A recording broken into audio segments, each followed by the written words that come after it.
然后现在跟小宝在村子的广场上，那这里的话呢，可以看到有行人，然后有过往的车辆，有骑自行车的人，然后广场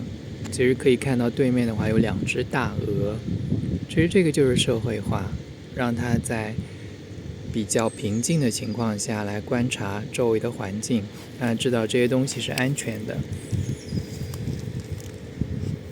就让他知道所有的事情是可以在他掌控的范围之内的，这样子他才会有自信，才有信心去面对更广阔的世界。社会化不一定是说让他要看到越来越多的东西越好，那样子如果不好的话反而会吓到他，